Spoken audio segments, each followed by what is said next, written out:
Hi, I'm Rita. Welcome back to my YouTube channel, Life Worth Reading.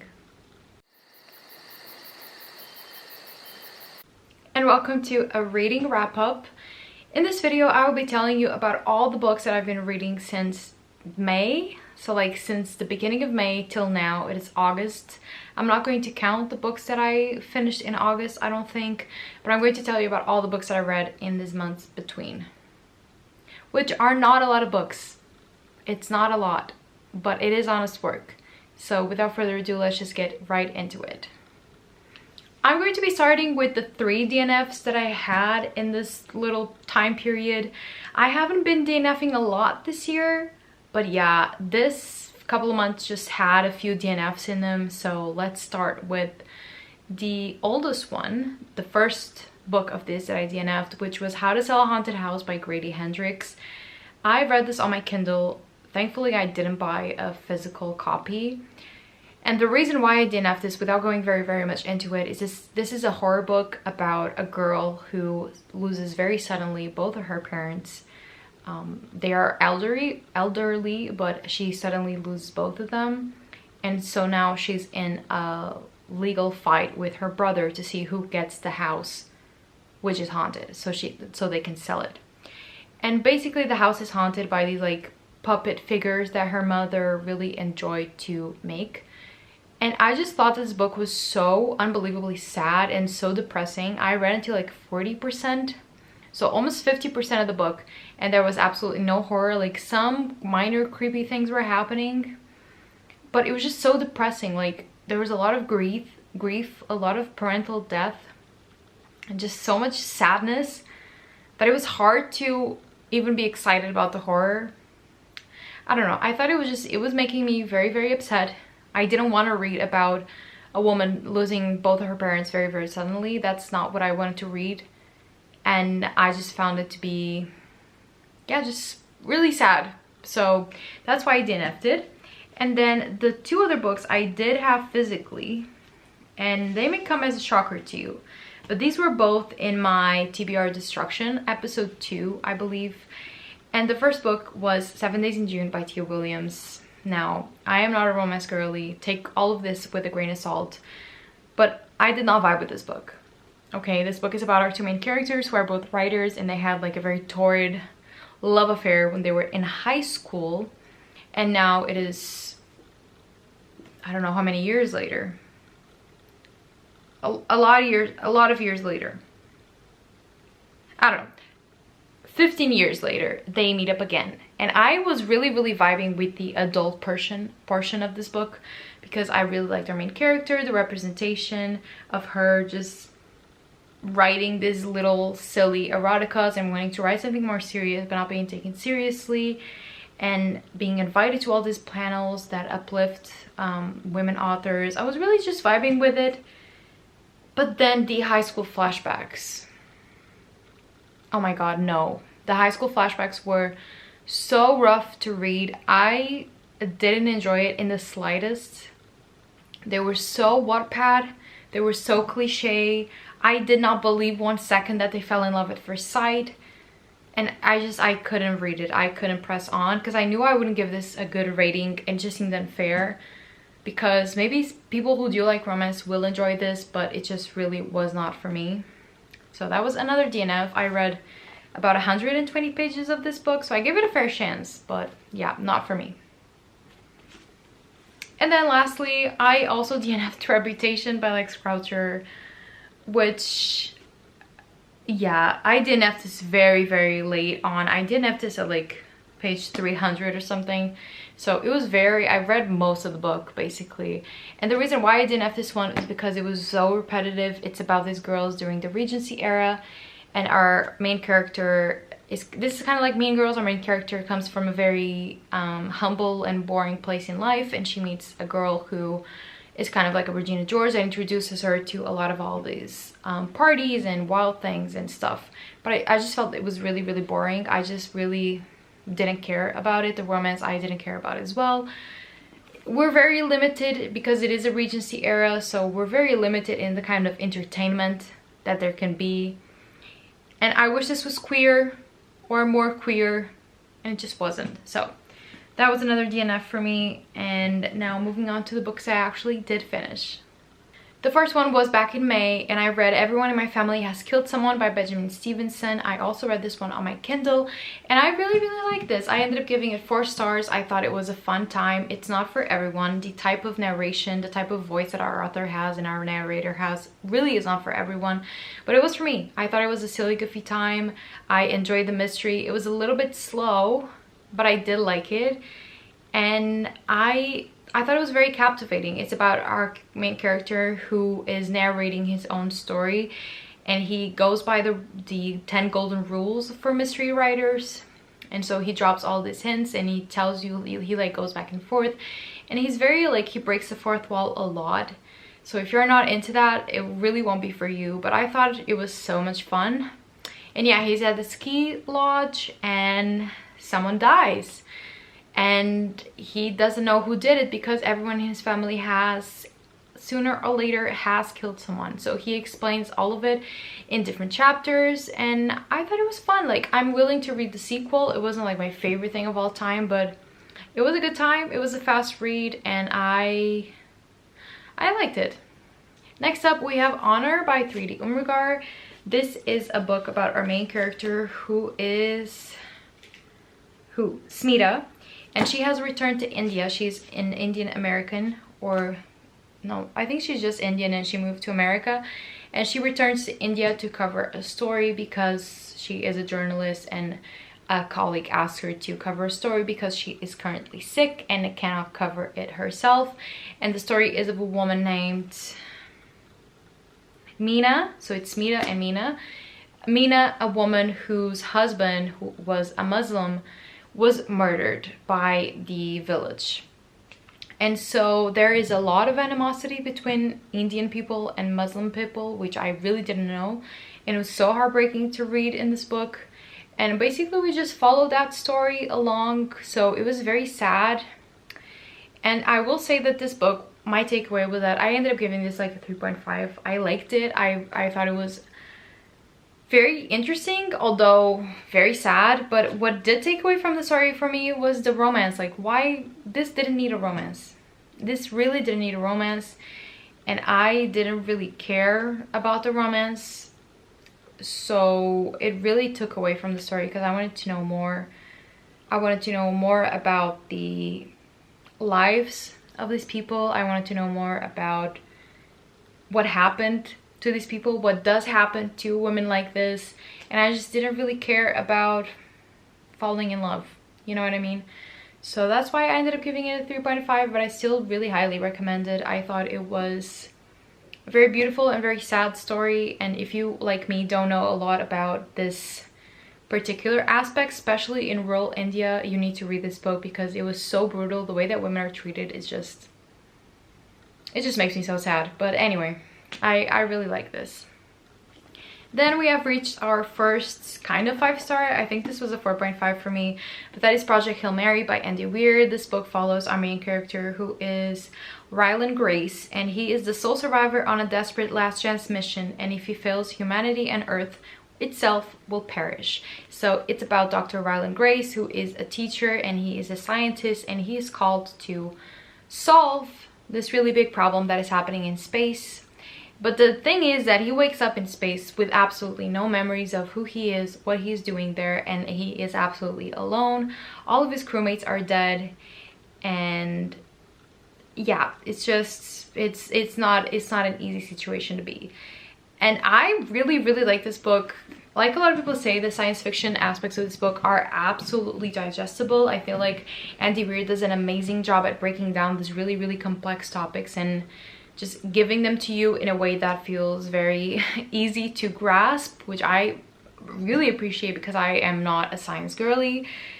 And I thought that this was very beautiful in its own way. A lot about humanity, a lot about survival, a lot about just what it means to be a human, and what it means to be a human when you're apart from other humans, when you're apart from Earth. And I thought it was really beautiful. It went in a direction that I really wasn't expecting, but that I highly enjoyed. And I thought that this does deserve the hype. You know, this is a very, very hype book lately. I still haven't read The Martian, but I do have it because Bia let me borrow it. But I think this is definitely worth the hype. I thought it was so much fun. It's very beautiful in its own way, and it definitely went into a direction that I wasn't expecting. And it was kind of like a thriller, you know, like a mystery. You still have a mystery to solve, and he's remembering things very slowly, so it keeps it very entertaining. You know what I mean? Like, it just keeps it has a nice flow to it. Next up, I read The Sentence by Louise Erdreich. All of these books are in my TBR Destruction episodes if you want to watch that series that I'm doing. And I love this book. I thought this was a beautiful, beautiful book. It's a book for book lovers. It's about our main character, Dookie, who works as a bookseller in a small independent bookstore in Minneapolis. She is a previous she has previously been in prison, and when she was released, she went to work at this little bookstore because she really is a book lover. And I thought it was so beautiful. She's also Native American, and there's a lot of the indigenous culture in this book, which I really appreciated. And this is just a book for book lovers. It is about our main character, Dookie, who is at this bookstore, and the most annoying customer that they have, but also a very beloved customer at the same time, dies on All Souls Day. And she is trapped in the bookstore, and she is haunting the bookstore. And it's very much about that, but it's also about a lot of other things. It's also about Minneapolis in 2020, about the riots, about just a lot of other topics. I feel like Louise Erdreich did a very good job at joining all these topics within one book, but what I did mostly appreciate was the writing, which was absolutely beautiful. I really connected with our main character, Dookie, in a lot of ways. It was very personal to me.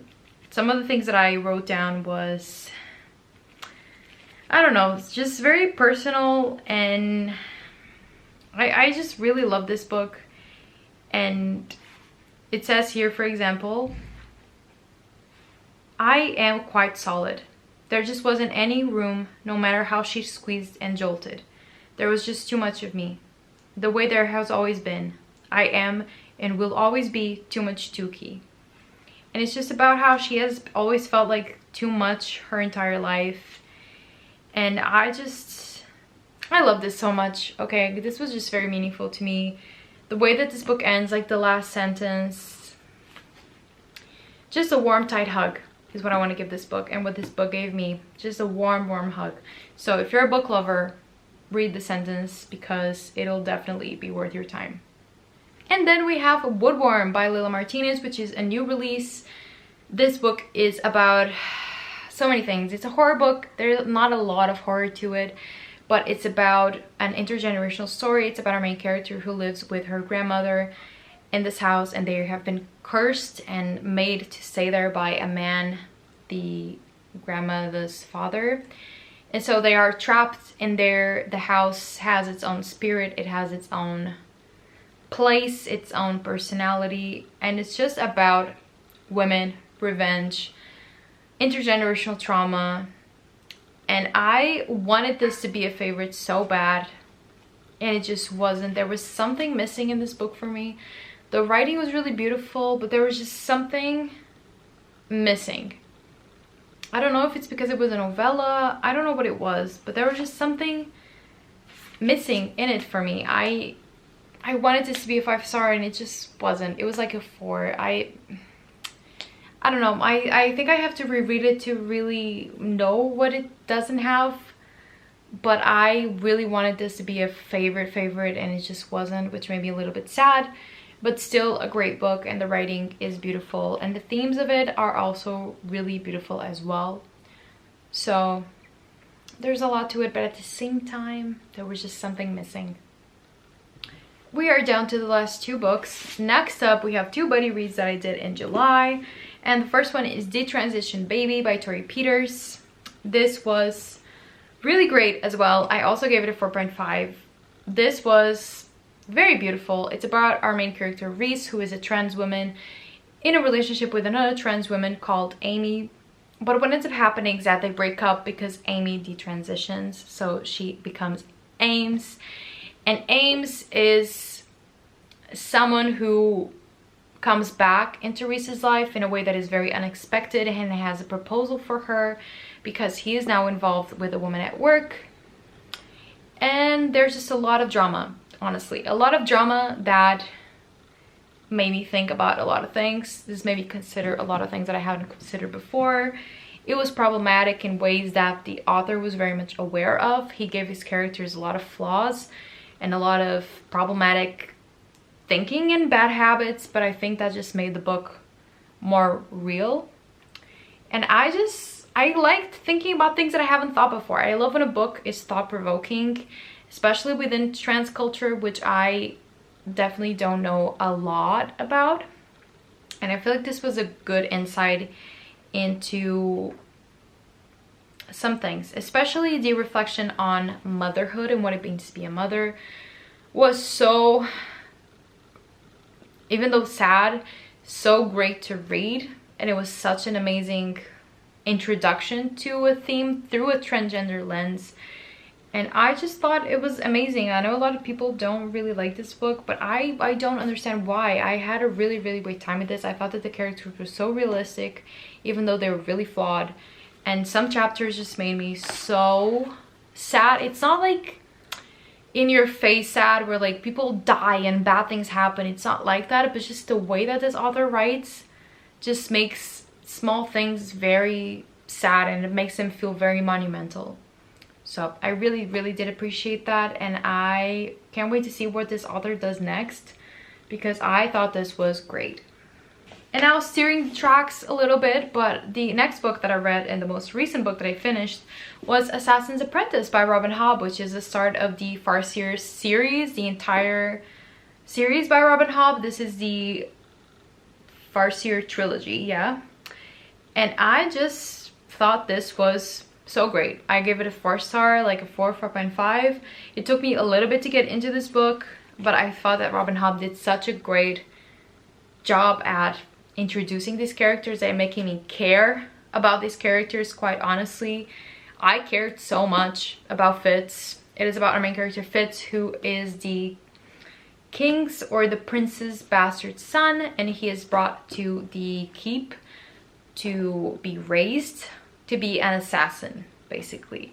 And it is about the politics in this kingdom. It is about the way that he carries himself, and also a power that he has.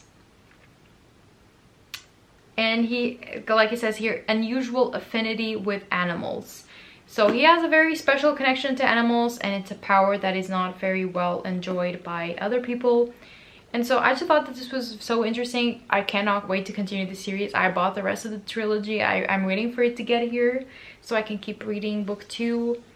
And I thought this was amazing. I'm so excited to finally be starting the Robin Hobb universe, which is very, very daunting. But honestly, this book was a lot more digestible than I thought it would be. And I had, honestly, a great time with it. I had a great time with most of these books except for my DNFs.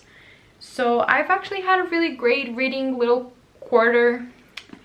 And yeah, that's all I can say. I'm very excited about all the books that I read. I'm going to be organizing them and showing you all the books that I talked about, which were 3, 4, 5, 6, 7, 8. 8 books here physically. So 8 books off of my TBR, and most of them were really, really great. I didn't dislike any of these books except for the DNFs, obviously, which I didn't hate, but I also didn't really love. But I'm just hoping that the rest of the summer has bangers like this, because I've been having a really great time reading. Alright, I hope that you enjoyed this little wrap up. I hope that your reading year is going great as well. And if you did enjoy this video, please give it a thumbs up and subscribe to my channel for more bookish content, and I'll see you in my next video. I hope you have a nice day, and always remember that life is worth reading.